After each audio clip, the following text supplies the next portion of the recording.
പഞ്ചായത്തുകളുടെയും പ്രസിഡന്റുമാർ ഈ കാലയളവിൽ തങ്ങളുടെ പഞ്ചായത്തുകളിൽ എന്തൊക്കെ വികസന പ്രവർത്തനങ്ങൾ ചെയ്തു എന്നതിലേക്കൊരു തിരിഞ്ഞുനോട്ടമാണ് എന്റെ പഞ്ചായത്തിലൂടെ ലക്ഷ്യമിടുന്നത്. കോട്ടയം ജില്ലയിലെ തലനാട് പഞ്ചായത്ത് പ്രസിഡന്റ് രജനി സുധാകരനാണ് നമ്മളോടൊപ്പമുള്ളത്. സ്വാഗതം ശ്രീമതി രജനി. ടൂറിസത്തിന് അനന്ത സാധ്യതകളുള്ള ഇല്ലിക്കൽ കല്ല്, അയ്യൻപാറ തുടങ്ങിയ പ്രദേശങ്ങൾ ഉൾപ്പെട്ട പഞ്ചായത്താണ് തലനാട്. ഇതുവരെയുള്ള ഭരണ സംവിധാനത്തിന്റെയും ക്ഷേമ വികസന നേട്ടങ്ങളെയും എങ്ങനെയാണ് നിങ്ങൾക്ക് വിലയിരുത്താനാവുക? ടൂറിസം മേഖലയുമായിട്ട് ബന്ധപ്പെട്ട് നമ്മുടെ തലനാട് പഞ്ചായത്തിൽ വളരെ പുരോഗതി ഉണ്ടാക്കാൻ സാധ്യതയുണ്ട്. പക്ഷെ നമുക്ക് ഇല്ലിക്കക്കല്ലുമായിട്ട് ബന്ധപ്പെട്ട് നമുക്ക് എല്ലാം റവന്യൂ ഭൂമികളാണ്. അത് വിട്ടുകിട്ടിയാൽ നമുക്ക് കൂടുതൽ പ്രോജക്റ്റുകൾ നടപ്പാക്കാം. ഇല്ലിക്കക്കല്ല്, മാർമലരുവി, അയ്യമ്പാറ ഈ ഭാഗങ്ങളിലൊക്കെ നമുക്ക് വളരെയധികം പദ്ധതികൾ നടപ്പാക്കാൻ പറ്റും. വാഗമൺ ഏരിയയിലാണെങ്കിൽ തലനാട് പഞ്ചായത്തിന്റെ വിശാലമായ ഒരു റവന്യൂ ഭൂമി കിടപ്പുണ്ട്. അവിടെ നമുക്ക് ഹെലി ടൂറിസം പദ്ധതി വരെ അനന്ത സാധ്യതകളുള്ള ഏരിയയാണ്. പഞ്ചായത്തിന്റെ തനത് ഫണ്ട് കുറവായത് കൊണ്ട് നമുക്ക് നേരിട്ട് പഞ്ചായത്തിന്റെ ഒരു പദ്ധതിയായിട്ട് നടപ്പാക്കാൻ പറ്റത്തില്ല. വിവിധ സംഘടനകളുമായിട്ട് സർക്കാരുമൊക്കെ ആയിട്ട് ബന്ധപ്പെട്ട് മാത്രമേ നമുക്ക് വികസന പ്രവർത്തനങ്ങൾ നടക്കാൻ പറ്റൂ. തീർച്ചയായും ടൂറിസം മേഖലയ്ക്ക് ആക്കം കൂട്ടുന്ന പ്രധാന പങ്ക് വഹിക്കുന്ന ഇല്ലിക്കൽ കല്ലും അയ്യൻപാറയും എല്ലാം സ്ഥിതി ചെയ്യുന്ന ഈ തലനാട് ഗ്രാമപഞ്ചായത്തിലാണ്. അതോടൊപ്പം തന്നെ എടുത്തു പറയേണ്ടത് കാർഷിക മേഖലയ്ക്ക് പ്രത്യേക ഊന്നൽ നൽകുന്ന പഞ്ചായത്ത് കൂടിയാണ് തലനാട്. റബ്ബർ, ജാതി തുടങ്ങിയ കാർഷിക വിളകളെല്ലാം തന്നെ സമ്പുഷ്ടമാണ് ഈ ഒരു പ്രദേശം എന്നറിയാൻ സാധിക്കുന്നു. ഈ കാർഷിക മേഖലയെ പുഷ്ടിപ്പെടുത്തുന്നതിന് വേണ്ടിയിട്ടുള്ള എന്തൊക്കെ പദ്ധതികളാണ് നിലവിൽ തുടർന്നു വരുന്നത്? കാർഷിക മേഖലയിൽ തലനാട് ഗ്രാമപഞ്ചായത്തിന്റെ മുന്നേറ്റം വളരെ അധികം മേൽനോട്ടം വഹിക്കുന്നു. കാരണം നമ്മള് 1 കോടിയിൽ അധികം അനുവദിച്ചു കൊടുക്കുന്നത്. അതുപോലെ കാർഷിക മേഖലയിലോട്ട് സബ്സിഡി ആയിട്ട് നമുക്ക് ഓരോ കാർഷിക പദ്ധതിയിലും ധാരാളം ഫണ്ടുകൾ അനുവദിച്ചു കൊടുക്കുന്നുണ്ട്. അതുപോലെ സർക്കാരിന്റെ ഫണ്ടുകൾ ധാരാളം കൃഷിക്കാർ ഓരോ ചെറിയ ക്ഷീര കർഷകർക്ക് പോലും ചെറിയ നല്ല വരുമാനം കിട്ടത്തക്ക രീതിയിലുള്ള പദ്ധതികളാണ് എല്ലാ തരത്തിലും നമ്മൾ കൊടുക്കുന്നത്. മാത്രമല്ല ജാതി, ഗ്രാമ്പു, മഞ്ഞള്, അങ്ങനെയുള്ള എല്ലാ ഐറ്റംസും നമ്മുടെ തലനാട് ഗ്രാമപഞ്ചായത്തിലുണ്ട്. ഭൗമ സൂചിക പദവിയിലെത്തിയിരിക്കുന്ന തലനാട് ഗ്രാമ്പു ഇന്ന് ലോക പ്രശസ്തരാകാൻ പോവുകയാണ്. എന്തായാലും 2 മാസം കൂടെ കഴിയുമ്പോൾ നമ്മൾ തലനാട് പഞ്ചായത്ത് ലോക ശ്രദ്ധ നേടുന്ന ഒരു പഞ്ചായത്തായി മാറും.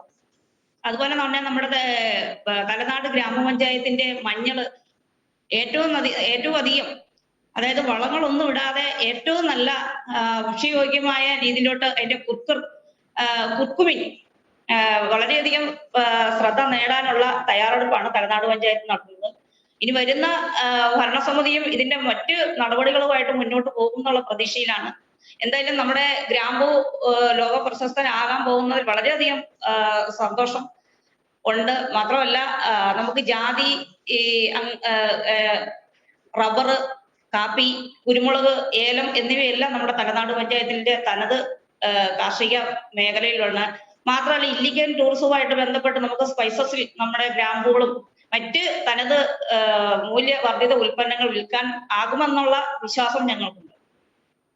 തീർച്ചയായും ഒരു അഭിമാന നേട്ടത്തിന് ഭാഗമാകാൻ പോകുന്ന ഒരു പഞ്ചായത്ത് കൂടിയാണ് നിലവിൽ ഈ പഞ്ചായത്ത്, തലനാട് പഞ്ചായത്ത് എന്ന് പറയുന്നത്. അതോടൊപ്പം തന്നെ ഈ പ്രധാനമായും കർഷകർ നേരിടുന്ന ചില പ്രശ്നങ്ങൾ കൂടി എടുത്തു പറയേണ്ടതുണ്ട്. വന്യജീവി പ്രശ്നങ്ങൾ എന്തെങ്കിലും നേരിടുന്നുണ്ടോ ഈ ഒരു പഞ്ചായത്ത്?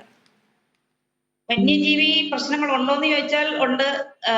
അതിന് നടപടിക്കായി പഞ്ചായത്ത് നമ്മൾക്ക് ലൈസൻസ് ഉള്ള തോക്കുകാർക്ക് വെടിവെക്കാനുള്ള അവസരങ്ങളും ആക്കി കൊടുത്തിട്ടുണ്ട്. അതുകൊണ്ട് വലിയധികം ശല്യമില്ല. എന്നാൽ കാട്ടുപന്നികളെ വെടിവെക്കാനുള്ള പറഞ്ഞിട്ടുള്ളൂ സർക്കാർ. ഈ മുള്ളൻ പന്നികളുടെ ശല്യം കാരണം നമുക്ക് കർഷകർക്ക് വലിയ ദുരിതമാണ്.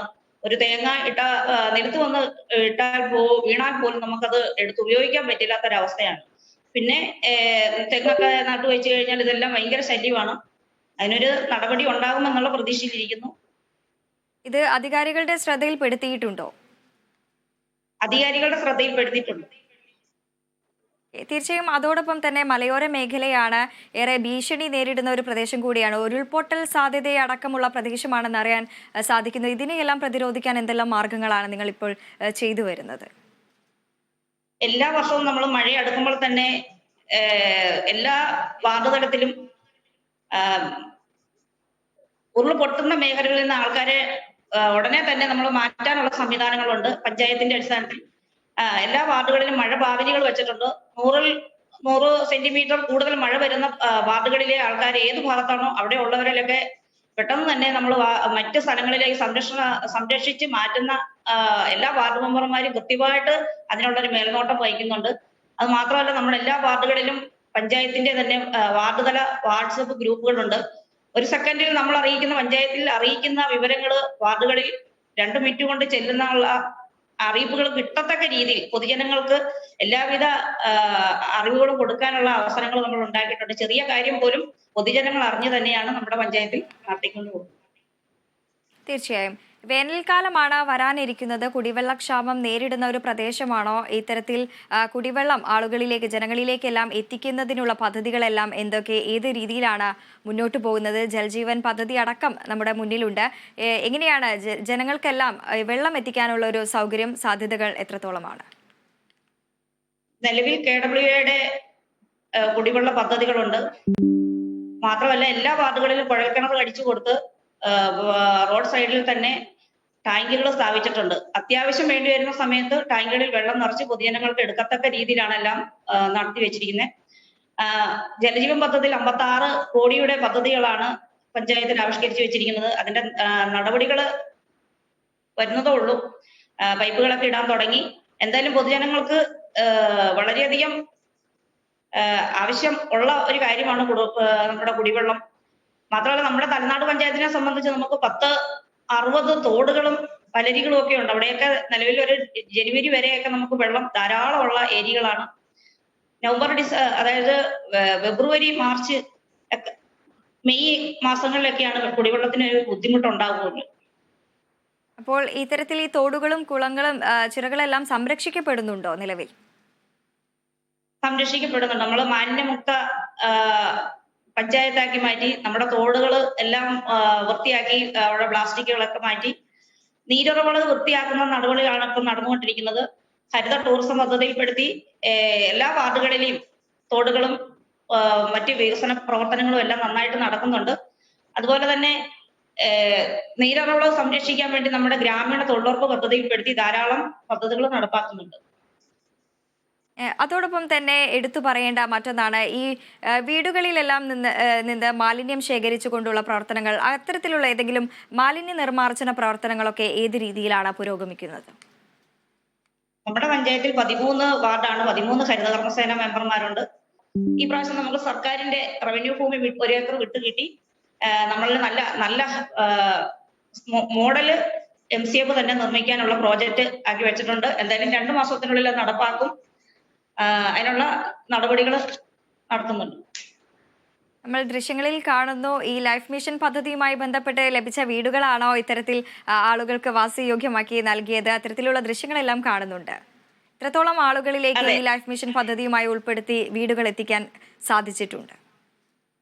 126 വീടുകൾ ലൈഫ് മിഷനിലൂടെ നമുക്ക് കൊടുക്കാൻ പറ്റി.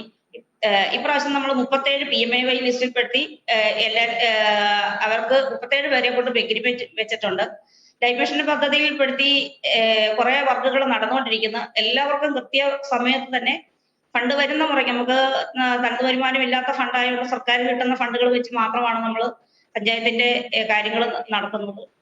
അപ്പം കിട്ടുന്ന വീടുകൾ ഏറ്റവും നല്ലതായിട്ട് പണിയാൻ ഓരോ വാർഡ് മെമ്പർമാരും കൃത്യമായിട്ടും അതിനകത്ത് ഇടപെടുന്നുണ്ട്. അതുകൊണ്ട് വളരെ സുന്ദരമായ വീടുകളാണ് തലനാട് പഞ്ചായത്തിനെ സംബന്ധിച്ച് നമുക്ക് ഫോട്ടോയിലാണ് നിങ്ങൾക്ക് കാണാം. വളരെ ഭംഗിയുള്ള വീടുകളാണ് എല്ലാവരും നിർമ്മിക്കുന്നത്. തീർച്ചയായും ദൃശ്യങ്ങളിൽ കാണുന്നത് പോലെ തന്നെ വളരെ മനോഹരമായ വീടുകളാണ്, വാസയോഗ്യമായ വീടുകളാണ് പഞ്ചായത്തിന്റെ ഭാഗത്തു നിന്നും ജനങ്ങളിലേക്ക് എത്തുന്നത് എന്നറിയുന്നതിലും ഏറെ സന്തോഷമുണ്ട്. ഒപ്പം തന്നെ ഇത്തരത്തിലുള്ള നല്ല രീതിയിലുള്ള മികച്ച പ്രവർത്തനങ്ങളെല്ലാം തന്നെ കാഴ്ചവെക്കുമ്പോൾ നിരവധിയായിട്ടുള്ള വെല്ലുവിളികളും നിങ്ങൾ നേരിടേണ്ടി വരുന്നുണ്ടോ? അത്തരത്തിൽ ഈ ഒരു വെല്ലുവിളികളെയെല്ലാം എങ്ങനെയാണ് നിങ്ങൾ പ്രതിരോധിക്കുന്നത്? വെല്ലുവിളികളെ നേരിടാൻ നമുക്ക് പഞ്ചായത്തിന്റെ വരുമാനം കൂട്ടുക എന്നത് മാത്രമാണ് ഞങ്ങൾ വെല്ലുവിളികളായിട്ട് ഞങ്ങൾ കാണുന്നത്. അതിന് ടൂറിസം എന്ന ഒരു മാർഗം മാത്രമേ ഉള്ളൂ.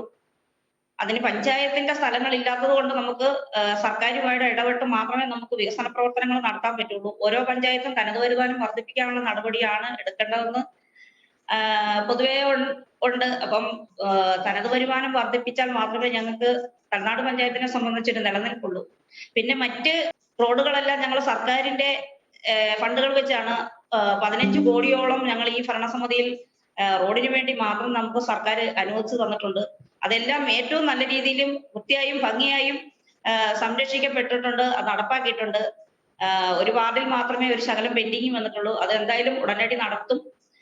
കൂടുതൽ ഫണ്ട് ഞങ്ങൾക്ക് അനുവദിച്ചു തരും എന്ന വിശ്വാസം ഞങ്ങൾക്കുണ്ട്. തീർച്ചയായും. ഇനി എന്തൊക്കെ പ്രവർത്തനങ്ങളാണ് പൂർത്തീകരിക്കാനുള്ളത്? ഭാവി പദ്ധതികൾ എന്തൊക്കെയാണ്?